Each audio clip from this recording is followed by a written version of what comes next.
Fala galera, beleza? Bom, hoje estamos aqui para estudar um pouco sobre a arte egípcia, né? A arte egípcia é uma das artes mais conhecidas no mundo todo, uma produção completamente ligada a questões de espiritualidade, ligada a questões políticas, que são casos faraós, e a gente vai ver parte por parte dessa arte tão fantástica que é a arte egípcia, viu galera? Vamos lá! Bom, vou mostrar para vocês primeiramente um mapa do Egito. Tá? Nós temos aqui um mapa mais atual do Egito e nós temos aqui um mapa mais antigo deste lado aqui, onde nós vamos ter ainda mostrando o Egito, o Alto Egito, tá? E o Baixo Egito. Tá? Então a gente teve muitas modificações, isso também vai influenciar bastante na produção artística, tá, gente? Mas vamos ver primeiramente, né, a localização no mapa mundi, tá?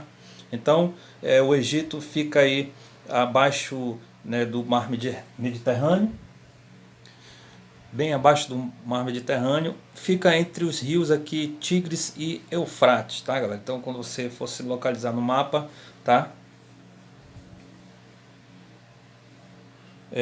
Essa região que nós temos aqui embaixo, é claro que é a África, tá? Então o Egito ele fica bem acima, bem no topo, né, da África, do continente africano, tá? E localizado aqui entre os rios Tigres e Eufrates, né? E aí a gente vê aquela questão dos desertos nos filmes que a gente vê sobre o Egito, e a gente acha que só tem deserto no Egito. Não, na verdade não é, gente. Tá? A gente tem muitas faixas de terra também, ao redor, né, do rio, onde existe muita vegetação. Tá? Então só você observando direito aí no mapa e hoje como é o Egito, tá? Para você compreender como funciona, né, a vida nessa região fantástica. Mas na verdade a gente está aqui para falar sobre a arte egípcia, ok? Vamos lá. Bom, e aí a gente observa aqui atrás, a gente já tem aí uma arte egípcia, né, muito fantástica, onde a gente vai encontrar todas as leis, né, que os artesãos e os artistas utilizavam na produção artística. Tá? Mas aí, primeiramente, nessa pintura, a gente vai observar que existe, né, a presença de deuses que nós chamamos de zoomórficos, tá? Que é a mistura, é claro, né, do corpo do animal com o corpo, né, do ser humano. Tá? Então são os deuses, né, do Egito, que a gente vai ver alguns depois. Tá, okay? Então nessa figura aí, nessa pintura, a gente pode perceber a presença de deuses zoomórficos, tá? A presença também de um faraó, e a gente vai ter aí também a questão da religiosidade, né? São as crenças, né, dos egípcios, onde a gente vai ter uma arte baseada na eternidade da vida. Então os egípcios eles acreditavam, né, que o faraó, quando ele atravessava, né, após a sua morte, ele precisava, no primeiro momento, ter, né, várias pinturas, né, ao redor da sua tumba mumificada, para que ele pudesse se orientar para a sua próxima vida. Ou seja, eles acreditavam na reencarnação da alma, onde esse faraó ou ele iria reencarnar em outro faraó, a sua alma iria reencarnar em outro faraó, ou ele iria, né, para outro lugar, reinar em outro lugar, mas também como um ser da nobreza. Tá? Então eles acreditavam nisso. No primeiro momento, os faraós eles eram enterrados, né, mumificados juntos com os seus servos, né, os seus escravos e alguns animais. Tá? E isso aí parecia ser muito cruel para alguns faraós que vieram depois. E aí eles passaram a orientar, que os próximos faraós fossem mumificados não mais com os seus servos e com os seus escravos e animais, né, que parecia ser algo cruel, mas sim com esculturas, tá?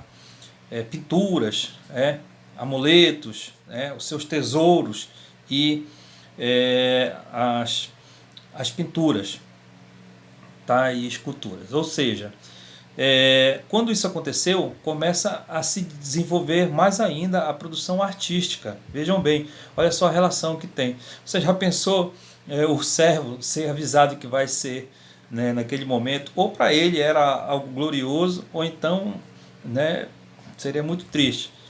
Mas enfim, quando isso foi estipulado pelos faraós, eles começaram a produzir mais obras de arte. Os artesãos, é claro que eram anônimos, mas eles passam a produzir mais obras de arte, né? Por quê? Porque essas obras elas vão ser levadas aonde o faraó vai ser mumificado. Ela vai ficar lá com eles, né? E aí eles deixam, né, de fazer, né, o sepultamento do faraó junto com os seus servos e escravos, ok? Então vejam aí, né? Isso aí é uma tumba de sepultamento de um dos faraós. Vocês vão perceber que a partir daquele momento, né, por volta de 3.500 anos antes de Cristo, eles passam a ser sepultados com esculturas, né, e com as pinturas, tá, bem definidas, tá, nas paredes, tá, das tumbas. E aí, nesse momento, a arte ela começa a se desenvolver bastante. Vou mostrar aí algumas figuras para vocês da tumba de um faraó. E é claro, né, alguns barcos eram utilizados também, né, no sepultamento desses faraós. Aqui algumas inscrições, e aqui os animais e alguns servos que estão sendo levados para ser sepultados junto com o faraó falecido.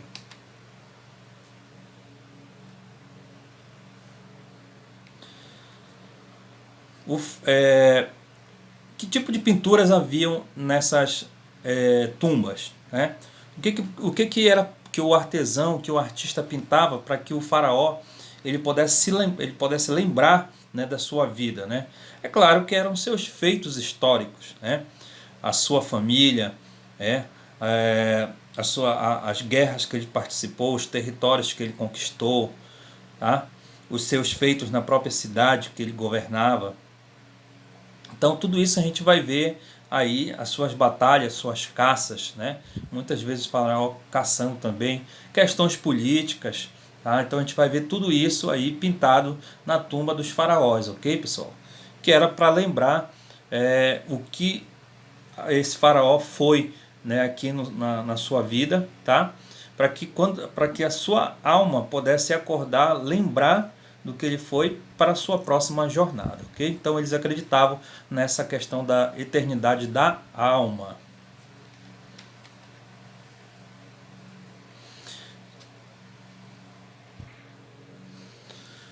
Então vejam bem aí, pessoal, a gente tem aí atrás aquela mesma figura que eu mostrei, onde você vai ter aí, né, a figura de alguns deuses, tá? Antroposomórficos, tá? Onde ele mistura o corpo humano com, né, o corpo de animais. Geralmente é o corpo do homem ou da mulher e a cabeça, né, desse animal, que representa algum tipo de divindade, né? Por algum motivo, as culturas antigas elas sempre relacionavam as divindades, tá, os deuses, aos nossos animais, ok? E aqui a gente tem uma figura do faraó sendo mumificado aí com a cabeça de um animal, tá? Então isso é o que nós chamamos de antroposomorfismo, que é uma característica da arte egípcia que a gente vai ver já já. Então vejam aí, pessoal, em algum momento os egípcios passaram a sepultar os faraós, tá? Se utilizando de vasos de cerâmica, tá? E colocando os órgãos dos faraós lá dentro. Isso passou a fazer parte da cultura deles, tá? E aí, nesse momento da mumificação, a gente também tem a presença, né, das esculturas, tá, que eram feitas e muito bem trabalhadas. Elas também eram feitas geralmente com cabeça de animais, né, ou, ou representação da própria cabeça do faraó, e eles colocavam esses órgãos dentro, né? E foi nesse momento que os servos pararam de ser sepultados com os faraós, os escravos e os animais, ok? Eles começaram a colocar essas esculturas, tá? No momento da mumificação, ok? Vou colocar aqui para vocês algumas esculturas que foram encontradas nas tumbas dos faraós, ok? Isso aqui é algumas pinturas e aqui algumas esculturas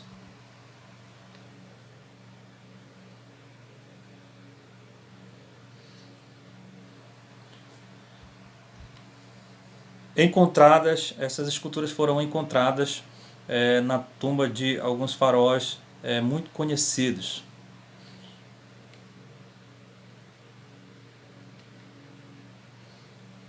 Percebam aí que sempre há presença, né, do ouro, né, dos metais preciosos, né, que esses faraós tinham durante durante seu reinado. E geralmente as esculturas também eram, né, antroposomórficas, misturando o corpo do animal, é claro, das divindades, do corpo do homem com o corpo de animais.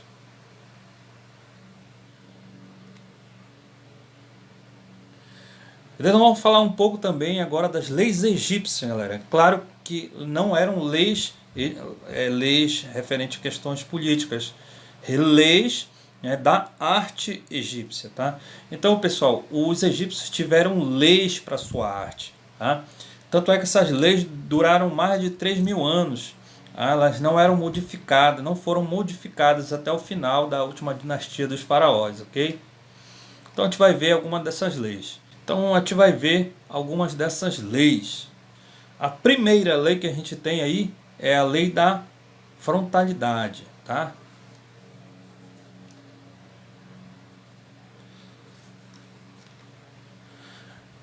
O que consiste, galera, a lei da frontalidade? A lei da frontalidade consiste, já falei isso também na aula sobre Mesopotâmia. Os povos mesopotâmicos, eles também usavam a lei da frontalidade nas suas esculturas e nas suas pinturas, onde vocês vão perceber aí que os artesãos e os artistas, eles vão fazer sempre as mãos e as cabeças de lado, e o peitoral sempre vai estar de frente. Então percebam aqui que o peitoral sempre está de frente, tá? Mas as mãos, né, a cabeça e os pés sempre vão estar de lado. Então essa é a lei da frontalidade encontrada na arte egípcia, tá?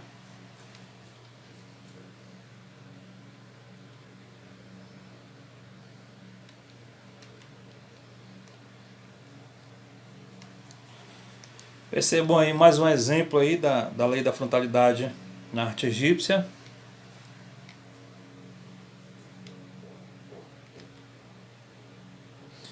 E principalmente o detalhe dos olhos, né? Detalhe dos olhos. A gente vai perceber que a cabeça né, dessas figuras, né, dessas pessoas, desses faraós, desses deuses, desses servos, elas estão de lado, mas os olhos parecem estar de frente, olhando para a gente, né? Então isso é característica da lei da frontalidade.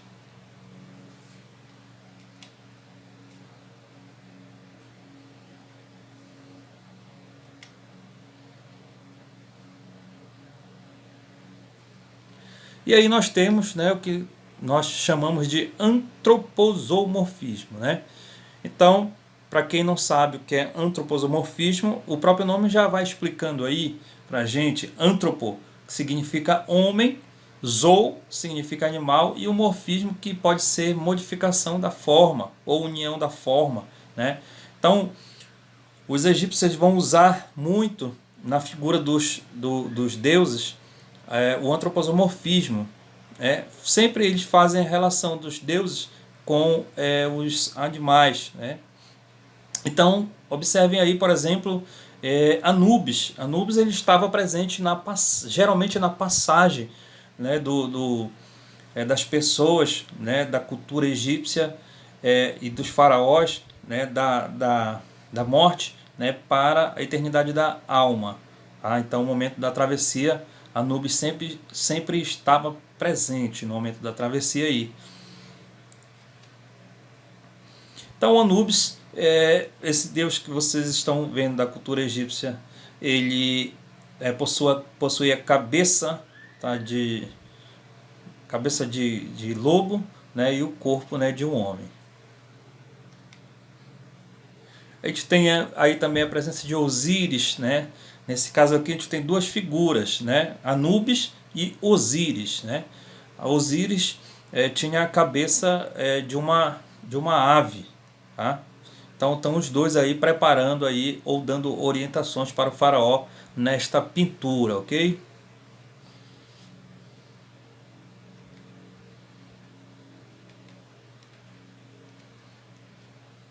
A gente tem aqui o que parece ser uma balança, né, onde provavelmente, né, os deuses antroposomórficos estão fazendo, pesando, né, o que alguém, né, da cultura egípcia fez.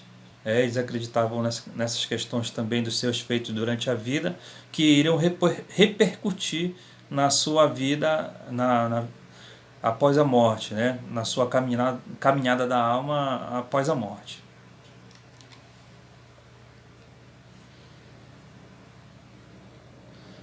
Então a gente tem aí mais alguns templos onde a gente vai ver o Osíris e Anubis, que são os dois deuses principais aí nas pinturas que foram encontradas nas tumbas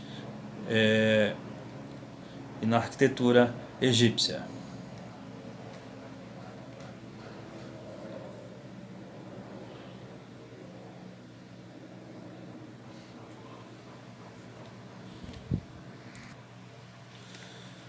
Pessoal, é o seguinte, aí atrás nós temos aí as famosas mastabas, tá? Que eram os templos arquitetônicos produzidos para o sepultamento dos faraós, tá? Então as primeiras foram chamadas de mastabas, ok? Então essas mastabas aí, elas são da cidade de Abade, tá? E elas eram, né, tinham somente um andar em cima, né, da superfície, né, quando na verdade elas eram submersas, tá? Então nós tínhamos galerias submersas onde iriam ser sepultados os corpos dos faraós, ok? Essas primeiras mastabas aí, elas foram construídas no reinado de Dizóger, tá? Então Dizóger vai contratar um arquiteto chamado Imhotep. Imhotep, ele vai produzir as primeiras mastabas onde o corpo dos faraós dos faraós iam ser sepultados, né, em galerias subterrâneas, ok? Vou mostrar para vocês algumas imagens aí como eram as galerias subterrâneas, ok? Vamos dar uma olhada aí.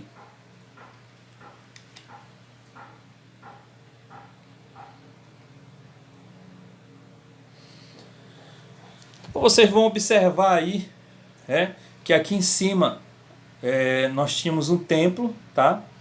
Referente ao faraó, tá? E também fazendo referência a algum deus, né, que eles acreditavam, tá? Como seu ser supremo. E aqui embaixo nós temos uma estrutura que desce para essa tumba, onde vai ser sepultado o faraó, ok? Então era assim que eram as mastabas de sepultamento.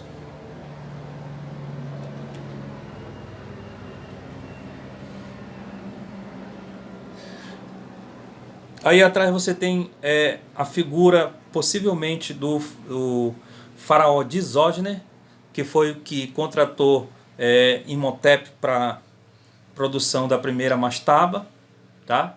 Percebam que elas não são perfeitas, são somente lembranças do rosto, né, daquele faraó.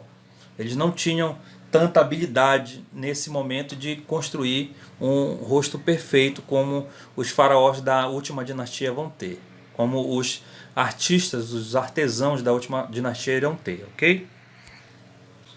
É claro que essas esculturas e essas pinturas são semelhantes ao rosto do faraó, ou do seu servo, ou do arquiteto, tá? Essa daí é de representando, né, o rosto e o corpo de Imhotep nessa pintura e nessa escultura.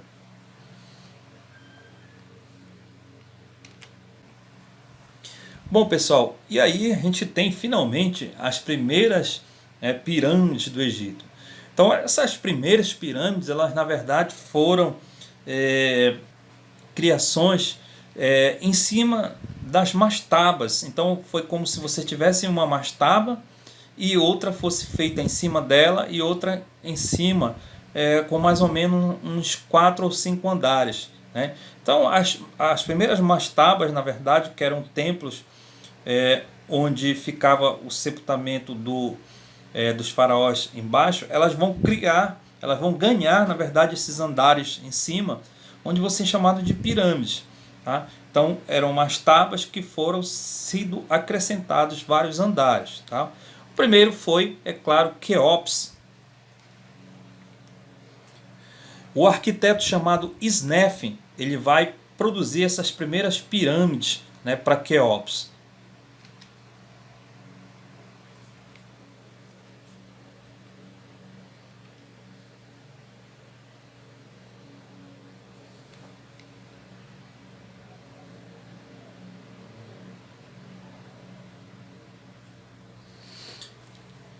Então vejam aí a primeira pirâmide construída pelo arquiteto Snefin, a pedido do faraó Quéops.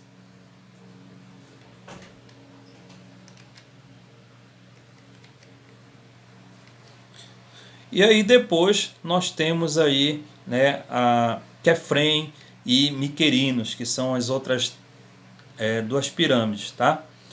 E a gente não pode esquecer também,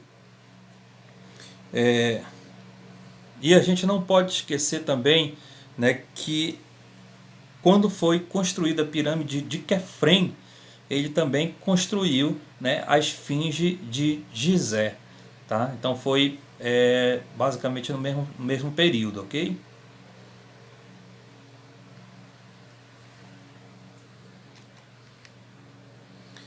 E aí nós temos, né, essa maravilha, né, da nossa arquitetura, da nossa arte antiga, que são as pirâmides.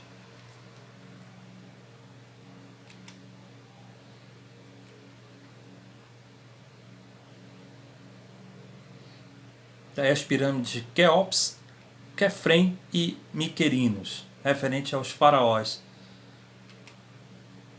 E aqui nós temos a esfinge de Gizé. Também, como nós já falamos, é uma esfinge antroposomórfica. O rosto de homem e o corpo de um animal.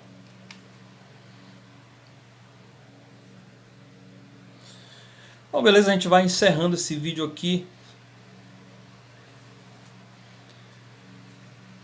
Beleza, galera, a gente vai encerrando esse vídeo aqui e na próxima aula a gente vai ver, né, como vão ficar as últimas produções artísticas no Egito Antigo e também falar sobre algumas curiosidades sobre a arte egípcia, ok? Um abraço a todos.